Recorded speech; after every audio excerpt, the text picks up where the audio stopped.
Making a video here about what just happened between the Commanders and Bengals, also between the Bills and Jaguars. So I'm going to make a quick video here talking about both teams, why Jayden Daniels is absolutely the truth, and the guy is electric. He's like a six, how tall is he? He's like a 6'4" Kyler Murray. Because Kyler Murray, if you really be honest, is a really good quarterback, especially with his size. And he makes it work for himself. People like Bryce Young couldn't. Other small quarterbacks couldn't, and that's been their downfall. Even Tate Martell in college, if you want to go back down there. But a lot of people couldn't make it done. Kyler Murray's made it done. But Jayden Daniels, this guy is just too smooth, you know? He's just a smooth guy. He's a smooth criminal, you know? Like Michael Jackson says. He was electric today. Bengals looked good on offense. Their defense looked really, really bad today. Their D-line was getting absolutely torn up. Brutal D-line, brutal tackling. Terry McLaurin was having a freaking field day. What's his name? Jayden Daniels looked amazing today. But I'm going to talk about why Jayden Daniels might be better than Caleb Williams. I mean, you have to go back from in high school. Jayden Daniels was a top three quarterback recruit. I think Bo Nix and like Spencer Rattler were there with him as a top three, and both of those guys are in the NFL now. But you have to go back to then and then see that his development into an NFL quarterback is actually like amazing, because he's better than even advertised as a Heisman at LSU. You have to go back to when he played at Arizona State. That's where I started recognizing Jayden Daniels. He was amazing at Arizona State. I think he played with N'Keal Harry his first couple of years, and then also with Brandon Ayuk. So I'm going to look at, where is this? Let's go to, look at this throw right here. This is when you knew this kid was special right here, right? So Jayden Daniels, Arizona State, versus throw Ayuk.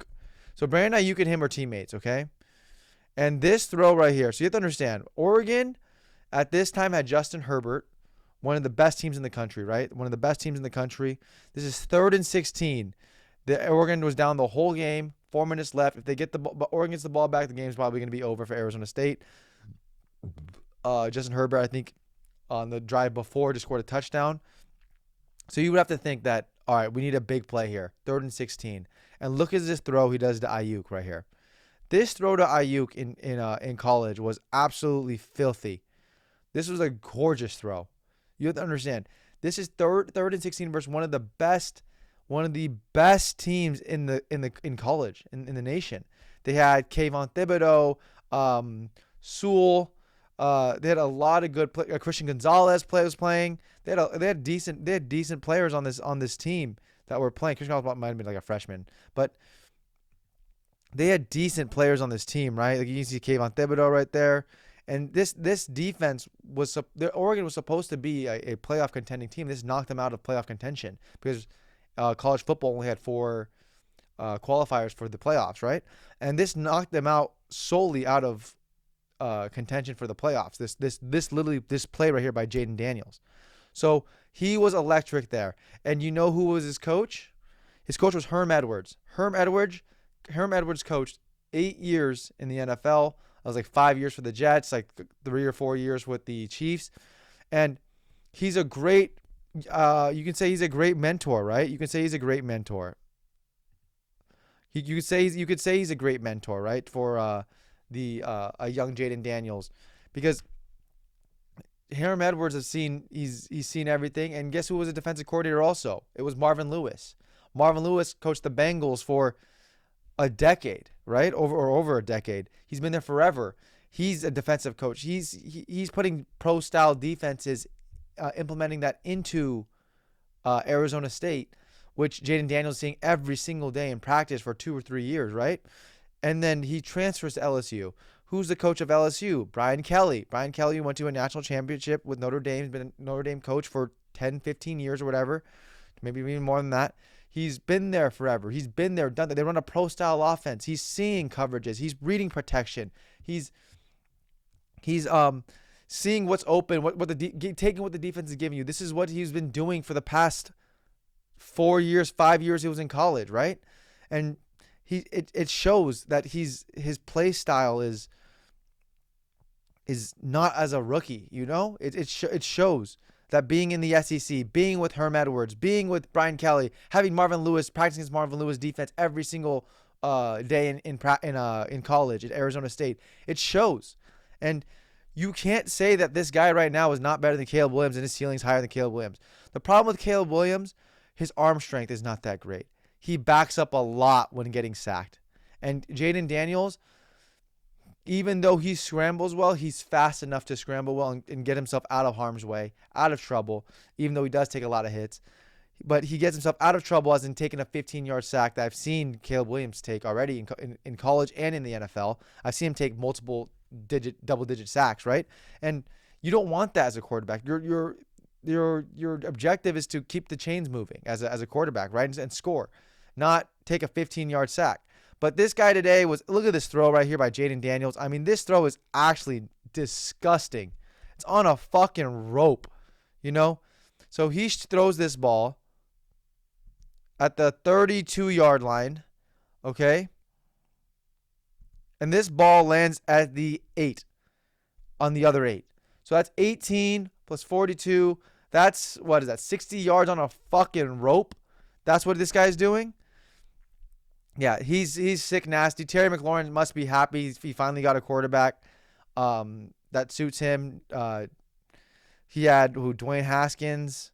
That wasn't really a good fit. Sorry, I mean, it's sad that he died, but it wasn't a good fit. Sam Howell, Heineke. Like, Sam Howell's decent. I actually like Sam Howell, but he's not Jayden Daniels. And Jayden Daniels is him. I mean, look at this. This is like, it's gonna be a problem guarding. You have to understand, he's gonna be like Josh Allen, like where it's a problem. Like, you don't know if this guy's gonna run, you don't know if this guy's gonna pass. You can't just play quarters defense. You can't just blitz him because he makes the right reads, and he's been doing that in college, going with Marvin Lewis's defense every single day. He's doing that in the SEC every single day. He's just taking what the defense gives you, and that's what you want. That's what Tom Brady made a living of. Oh, you want me to throw a check down to James White? I'll do it. You want me to throw a slant to Julian Edelman? I'll do it. You want me to throw a corner route to Deion Branch? I'll do it. And then that's Tom Brady. And if this guy continues doing this, I'm not saying he's going to be Tom Brady, obviously, but he's going to be a really good quarterback. And you cannot say right now he's not better than Caleb Williams. And I guarantee you right now, maybe because of marketability, Caleb Williams obviously more marketable than Jayden Daniels right now. But with marketability, you would have to say that Jayden Daniels might have been the true number one pick. And everybody had him high on the board. People said that he would be the number one pick if Caleb Williams was there. He won a Heisman. Hey, let's look at his stats in college. His stats in college were disgusting. I mean, 40 touchdowns, 4 interceptions. You have to understand, this LSU team right here, this team rivals the Joe Burrow team. They had Brian Thomas, Malik Neighbors. This team, offensively, was stacked. They obviously didn't have, Devin White, Patrick Queen, I think, was on that LSU team. Stingley from the Texans. He was on the LSU team in 2019 or whatever, 2020 when Joe Burrow won it. I think it was 2019. They were on that team. That defense was stacked, and it helped Joe Burrow get the ball a lot more, and their offense was amazing. But this LSU offense here too, this 2023 could rival that offense in 2019 with Jefferson, Chase, and Burrow, because this guy was amazing. I mean, you don't understand how good this guy was, right? So I'm overglazing this guy. I mean, he's a good quarterback. Let's do a quick talk with what happened with the Bengals. The Bengals D-line is really bad. They're really bad. And I don't know how they were getting pressure on Pat Mahomes, because how this team can't stop a cold, you know? This Zach Taylor, I mean, he's doing his job. He's the head coach, but he's doing his job. It's offense. He's an offensive coordinator turned head coach, and he's doing his job. They scored points today. They didn't they didn't do it against the Patriots, but they did it today and last week against the Chiefs and the Washington Commanders. And it's funny with Dan Quinn. Dan Quinn, this guy, when he's a defensive coordinator, is like the best defensive coordinator in history, right? The Cowboys defense, amazing. Look how good the Cowboys defense was last year compared to Mike Zimmer's Cowboys defense this year. Awful, right? So Dan Quinn as a coordinator, amazing. When he was with Seattle, amazing, right? And then he becomes the head coach of Atlanta. And now he becomes the head coach of Washington. Where is this Seattle cover 3 defense? Where is it? Where is it? I mean, your defense is bad. So Dan Quinn's a funny mofo.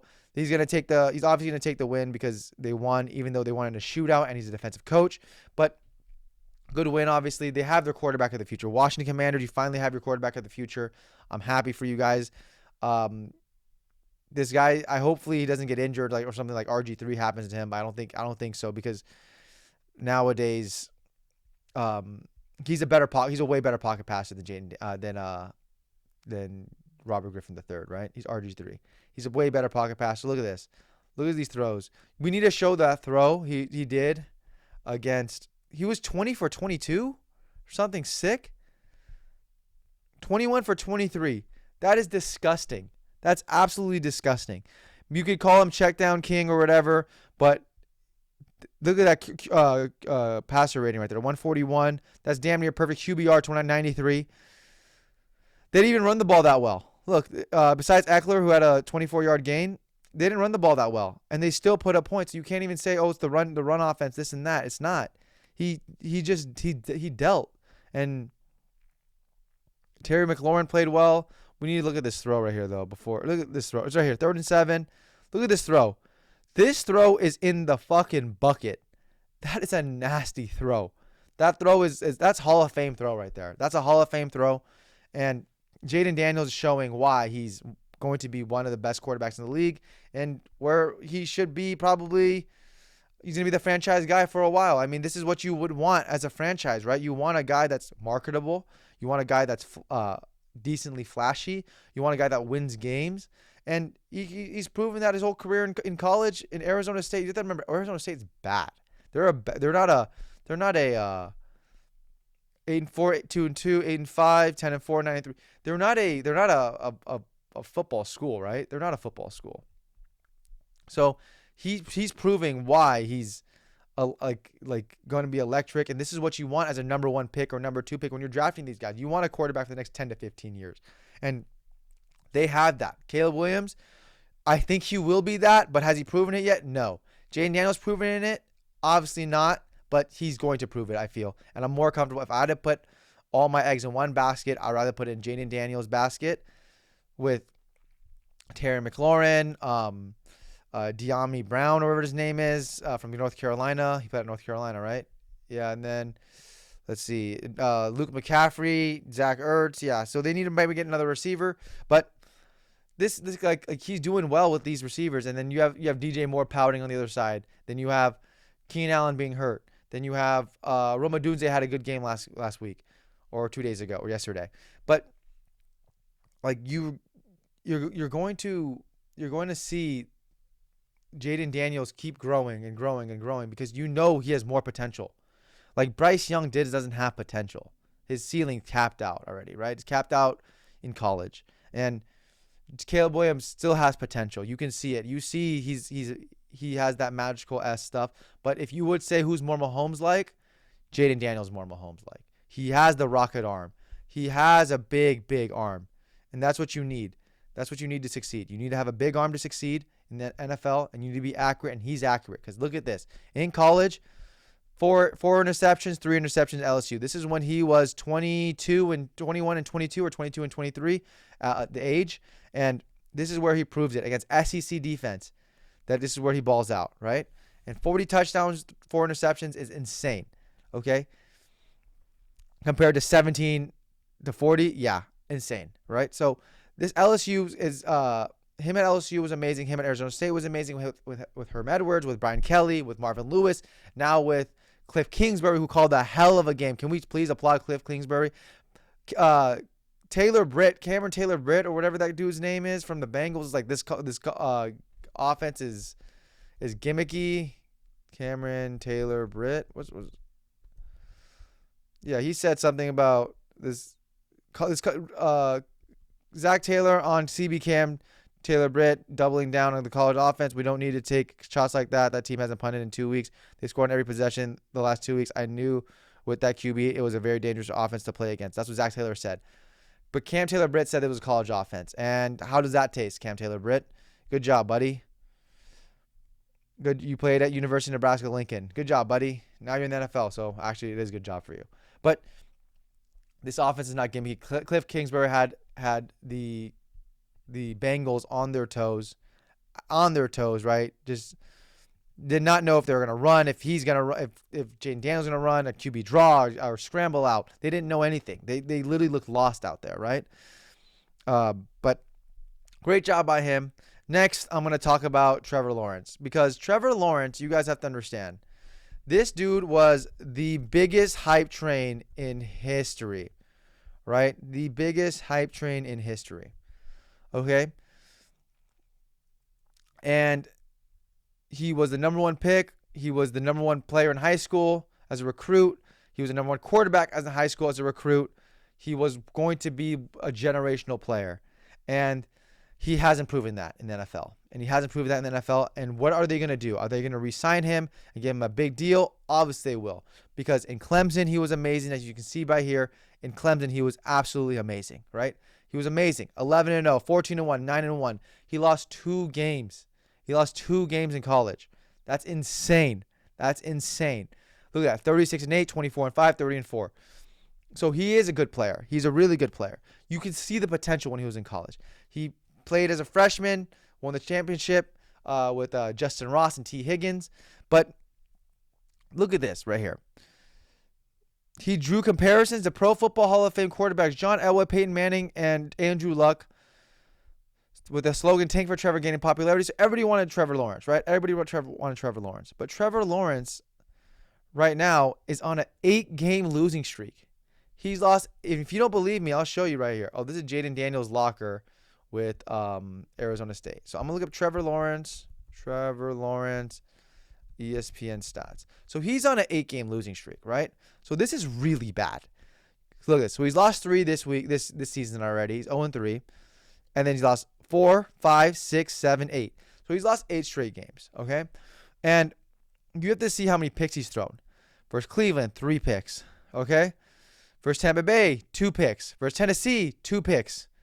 Now here, he's throwing a pick in Buffalo, but had a really bad completion percentage versus Cleveland, who Daniel Jones and Malik Neighbor just tore up, who Dak Prescott tore up. Played like shit versus Miami, and they squandered a big lead against Miami. And we need to talk about what is wrong with Trevor Lawrence, because Trevor Lawrence, he does show potential, but he's not even a top 15 quarterback in the NFL right now. He's not. You can blame the O-line, you can blame the penalties, you can blame the flags, you can blame Doug Peterson for play calling. But I want this guy to be better than what he's been. People overcome bad coaching, right? Look, first year 12-17, understandable. You're a rookie and a bad team, obviously, because Jags had the number 1 pick for a reason. Then 2022, 25-8, great, right? Let's improve on that. Nope, he doesn't. He throws 14 picks the next year, 21 touchdowns, missed the playoffs, loses 4 straight games to end the season after being the big favorites to win their AFC South division. Loses. 4,000 yards, okay? And now he's just playing bad. They haven't scored over 20 points yet. In the whole season. They haven't scored over 20 points in a game yet, in the whole season. So, in this completion 57, 46, 55, you could say he doesn't have receivers, but I don't think that's true. I mean, Josh Allen, you look at Josh Allen, because if you want to talk about hype coming out of college, remember, Jalen Ramsey said that Josh Allen was going to be trash. He goes, I don't know what these scouts are looking at. I can just tell Josh Allen's trash. That is like a quote verbatim what Jalen Ramsey said. You can look it up. It's everywhere. He said that about Josh Allen. He goes, what is everybody looking at? Everybody knows Josh Allen sucks. He's trash, right? Whatever he said, garbage. But Trevor Lawrence coming out of college was billed as the next Peyton Manning, Tom Brady, and Andrew Luck. I read it to you. Mel Kiper said it. Everybody thought it. And this dude is not proving it. This dude has not proved it. Let's look at Josh Allen's. Let's look at Josh Allen's stats. So Josh Allen, 10-12, first year, bad, right? Second year, 20-9. Third year, 37-10. 36-15. More interceptions prone recently, but he's asked to do more too. And he had Stephon Diggs on his team, who's kind of a diva. Whatever, I'm not even getting into that. But look at this year, 7 touchdowns, 0 interceptions, taking care of the ball. But let's see his receivers, because if you want to talk about receivers, let's talk about receivers. So they said, all right, fuck you, Stephon Diggs, we ain't paying you anymore. Okay, let's take Khalil Shakir, who played at Boise State, and let's see what he was drafted. 5th round pick. Okay, 5th round pick here, right? James Cook, running back, who's really good at Georgia, right? Really good at Georgia. So you can say this is a good piece. 2nd round pick, good piece. Dalton Kincaid, tight end, 1st round pick, good player, really good player. It's a great pick. Ty Johnson, okay, whatever. Keon Coleman, 2nd rounder. He's building with these young guys who haven't proven themselves. Like Shakir, Kincaid is decent. He had a good rookie season. Keon Coleman is obviously a rookie, hasn't proven himself. Mac Hollins, who? Like, come on. Mac Hollins played on Atlanta, and then he like shoved somebody, Desmond Ridder at Falcons. Marquez Valdez-Scantling. Like this is who he's playing with. These are what elite quarterbacks do. You don't win Super Bowls with elite receivers. You don't, ever. If you really want to look at it, go look at it. You could say, you can go back to last year. Who won last year? Chiefs won last year. Who was their elite receiver? Rashee Rice and Valdez-Scantling? Stop. The year before that, again, the Chiefs. Who was it? Smith-Schuster and Sky Moore, Kadarius Toney? Stop. Who was it the year before that? Let's look at Super Bowl winners, right? Super Bowl winners. You can just go through a whole log of this, right? This is like proven that you don't need. So here you got Kansas City. Okay, Kansas City, I already mentioned them. Rams, Cooper Kupp. Cooper Kupp's a great receiver, but was he paid? I don't think he was paid yet to be that elite receiver until the following year. So he wasn't paid yet. You can't have one of your highest paid guys be a receiver, and that's what they've shown. And that's what they've shown. That's why they don't pay receivers. That's why Tyreek Hill got traded, and that's why Keenan Allen got traded. It's just the business. You rather have elite O-line play, and you rather have elite D-end and an elite corner and a quarterback. You don't even need really an elite corner, but a quarterback. You need elite quarterback, O-line, and D-line. That's all you needed in football. Everything's built inside the trenches, and then the outside is like the frilly stuff. That's like the ice cream, you know? You need your vegetables, the potatoes. And that's the O-line and D-line and the quarterback. So Tampa Bay, you can say Mike Evans. Yes, Mike Evans got paid, obviously, but he was only getting paid $20 million or something like that. So you could say him. Who was it? KC, Tyreek Hill, didn't get paid. Didn't get paid yet. New England, Julian Edelman, yeah. Philadelphia, Alshon Jeffrey, stop. Torrey Smith, stop. New England, who was it? James White, Julian Edelman again? Yeah. Denver. This Denver team was shit. I think it was like Demaryius Thomas. Yeah. Carolina had Ted Ginn. So you don't win with elite receivers, right? You don't win with elite receivers at all. You win with good O-line play and good quarterback and good D-line. And Josh, the Bills are trying to get it right. The Bills actually might try to make the Super Bowl right now, you know? I mean, they're I didn't think they were going to be this good, but they're proving themselves, right? They're definitely proving themselves to be that good. And I think that Trevor Lawrence, we need to take a real good look at him, because is this what he's going to be? Is he going to just be an average quarterback? Do you want to overpay for an average quarterback? Has he even got a contract yet, Trevor Lawrence? Trevor Lawrence contract. He hasn't even got a contract yet. So Trevor Lawrence signed a 5-year, $275. Oh, he did get a contract. Shit, they're out of luck. Yeah, so Trevor Lawrence, I mean, Jaguars, you put a lot of eggs in one basket right here, right? Trevor Lawrence agrees to terms 5 years. Contract will make him $55 million per year. So he's making a shit ton of money. And you, as the Jaguars, need to build an O-line around him, because now you have him for 5 years, okay? I wouldn't do that. But for 5 years, he hasn't proven anything. For 5 years, you have to have Trevor Lawrence. You need to build a good O-line around him. You need to draft O-linemen. Stop drafting running backs. Stop drafting receivers. Get O-line. Get D-line. That's what you need. You got Trayvon Walker. You draft him first overall. Decent first round pick. But now you need to get a good O-lineman, especially at tackle. Let me see their depth chart if I know any of these names. Jaguars depth chart. Let's see. Cam Robinson, obviously. Mitch Morse is decent. He played for the Chiefs. Brandon Scherf's good, decent. Ezra Cleveland, who did he play for? He played for somebody else before this. Yeah, Minnesota. That's what it was. Yeah, so they have a good. They're decent. I mean, it's not the greatest. Is this guy good? First round pick. I haven't heard. I think he committed some penalties yesterday. But yeah, I mean, they need to work on it. I mean, they got Eric Armstead from the. What team is it? Niners. They got him from the Niners. They got Josh Allen, who's a good player. Trevon Walker is a first-round pick. So they're going to need to work on this. I thought they were going to be better this year than what it is. But Trevor Lawrence, you got to play better. You're missing throws. We saw a lot of missed throws today. You let Damar Hamlin pick you off, man.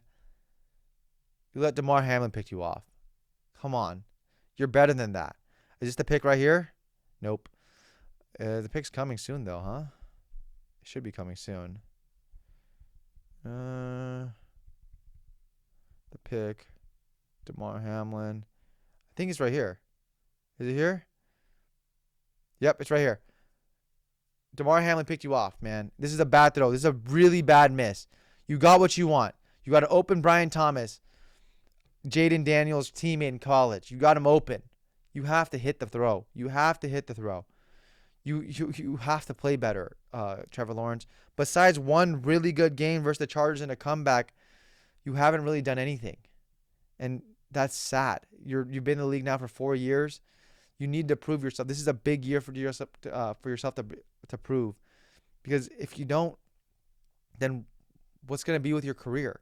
You're supposed to be the Andrew Luck. You're supposed to be the Tom Brady, the Peyton Manning. But you're not that. And Josh Allen is that. And Josh Allen coming out of Wyoming, who wasn't the highly touted prospect, right? I think he went to JUCO, Josh Allen.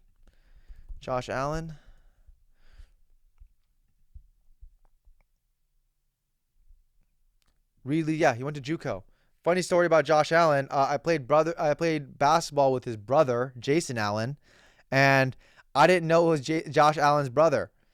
So I was like, hey, at the free throw, I was like, hey, you look like Josh Allen. And then he literally said, shut the fuck up, fatty. True story. Not even kidding. I was like, golly, I'm not even that fat. But that's what he said. And he's actually a pretty decent basketball player. So then he apologized to me and said, that's not like me. Sorry. And I'm like, bro, I really didn't know you were Josh Allen's brother. And he goes, oh, really? I'm like, no, I didn't. And then he was like, okay, I'm sorry for what I said, this and that. But whatever. It happens. But he's a really good guy. So I hope Josh Allen is a good guy as well, because I'm actually rooting for him. He's a good quarterback. A little autistic sometimes, little bit of Down syndrome sometimes, but whatever. Who doesn't? So anyways, guys, thank you. That's my video. Sorry it isn't as entertaining as it usually is. I didn't shit on a lot of people, but Trevor Lawrence, you got to play better. I'm giving you the benefit of the doubt because you were a top prospect and a number 1 pick and supposed to be decent, because this is a bad throw again here. This is a bad throw. This is a really bad throw. You need to hit him in stride. Let him get 5 more yards, right? Like, that's a bad throw. He needs to work on that, because and that's a good throw. This is what he needs to work on. He needs to work on the accuracy. He needs to work on the timing, because even there's a ball to Christian Kirk, right? I think it was here. Christian Kirk right here. So there's a ball to Christian Kirk right here, and he underthrew him badly. Like, this is a great throw, but he underthrew him. And Christian Kirk should have done better, obviously, and made that catch. But he needed to throw this ball to the pylon more. But he's obviously under duress, you could say. But whatever. I mean, fuck it. You're getting paid $55 million. Make the throw and complete the pass, right? So anyways, that's my video. Thank you, guys. Have a good one.